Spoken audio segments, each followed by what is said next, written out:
Unbelievable life of nomads surviving. 70 degrees C in the Arctic tundra, Yakutia. Blowing snow, empty white tundra, a thermometer at 70 degrees, a lone herder walking through ice fog. In Yakutia, deep in the Siberian Arctic, winter is not a season. It's a presence, a force, a test of endurance. This is the coldest inhabited region on Earth, where temperatures regularly drop below 60 degrees C and have reached an unthinkable 71.2 degrees. And yet, people live here, thrive here. Nomadic herding families, hunters, and Arctic settlers who have found a way to exist in what most would call uninhabitable. This is a story of survival, of tradition, of one of the world's last true frontiers, the Arctic tundra of Yakutia. Aerial shots of snowfields, frozen rivers, forests glazed in hoarfrost. Yakutia, also known as the Sakha Republic, spans a region nearly the size of India, yet holds fewer than 1 million people. Much of it is permafrost tundra, with vast forests called taiga to the south and endless snow plains to the north. In winter, sunlight barely touches the horizon. The cold is not just cold, it is silence, pressure, weight. The air itself crackles with ice crystals. In places like Oymyakon, the thermometer bottomed out at 71.2 degrees, the lowest temperature ever recorded for a permanently inhabited settlement. Here, water freezes instantly. Eyelashes turn to frost.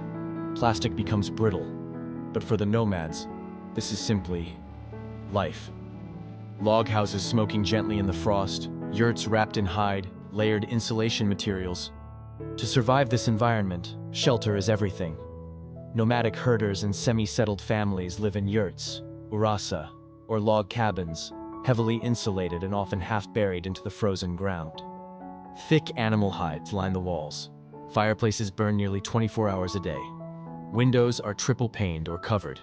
Every design element is focused on one goal: heat conservation. In rural areas, no running water exists. It freezes in the pipes. Ice blocks from rivers are melted for drinking. Toilets are outdoors. Life is raw, minimal, efficient. Arctic clothing surviving 70 degrees. People dressing in layers, traditional fur garments, close-ups of reindeer and dog fur. To endure 70 degrees C, the Yakut people rely on clothing passed down through generations. Traditional garments include reindeer or horsehide coats, layered with soft fur inside, fur boots, torbasa, insulated with hay or felt, fox fur hats and mittens stitched with sinew, woolen underclothing layered against the skin. Every piece is handcrafted, designed for breathability and moisture control. Sweat is dangerous. It freezes quickly and steals warmth from the body.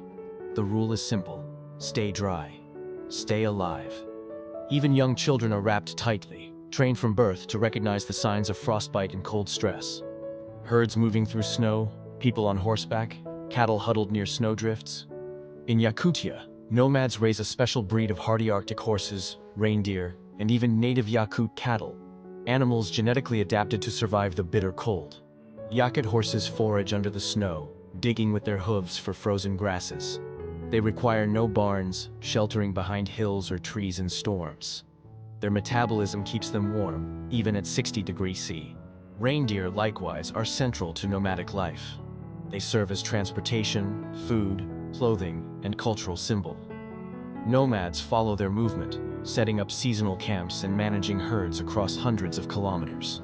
Boiling horse meat, frozen fish, fermented milk, outdoor winter cooking. The Arctic diet is rich in fat, protein, and raw nutrients, designed for maximum caloric retention and warmth. Staples include kuyur, boiled horse meat with fat, frozen fish eaten raw, stroganina, reindeer stew or fermented mare's milk, liver and fat, essential sources of vitamin A and energy. In winter, food freezes solid. It is cut with saws, shaved thin, and eaten as is.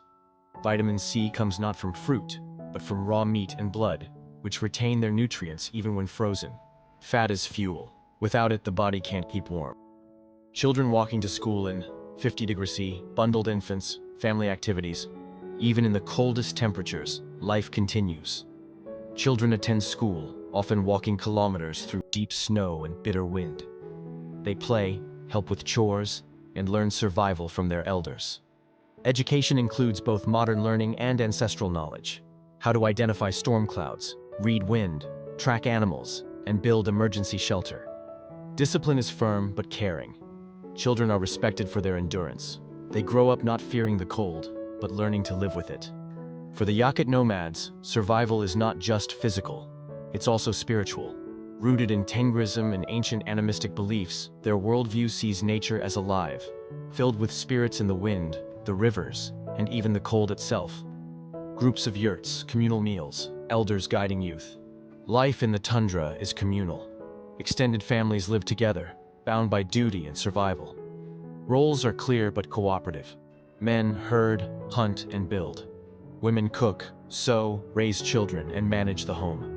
Elders pass down wisdom. Youth learn by doing. Tracking footprints, snaring game, preparing hides, rifles slung on shoulder in snow. When herding alone isn't enough, nomads turn to the hunt. In the vast, frozen wilds, they track elk, hare, ptarmigan, Arctic fox, and sometimes even wolves. Hunting in 60-degree Seekin requires precision. Guns malfunction in the cold. Metal touches skin and burns. Movement must be efficient. Mistakes are costly. Hunting connects the Yakuts to nature, not as conquerors, but as participants in a larger, sacred balance. Technology has reached even the remotest corners of the Arctic. Many nomads now carry GPS devices, solar-powered radios, and satellite phones. Young people text, study online, or dream of city life. The permafrost is melting. Rivers no longer freeze as early. Migration routes are flooded or slushy. Insects once killed by the cold now survive winters, spreading disease among reindeer.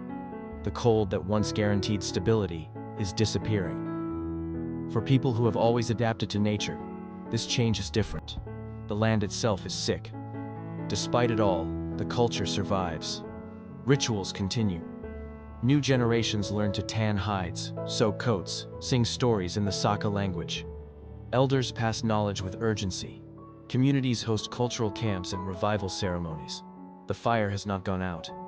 It flickers in the voice of a 10-year-old singing a shamanic melody, in the hands of a teenager sewing her first pair of torbasa. In the reindeer, still moving across the tundra, wild and necessary. Stars over the tundra, a child stepping outside into 60-degree Celsius air, quiet snow falling. To survive at 70 degrees Celsius is not just physical, it is spiritual, cultural, communal. Please subscribe, like, and comment.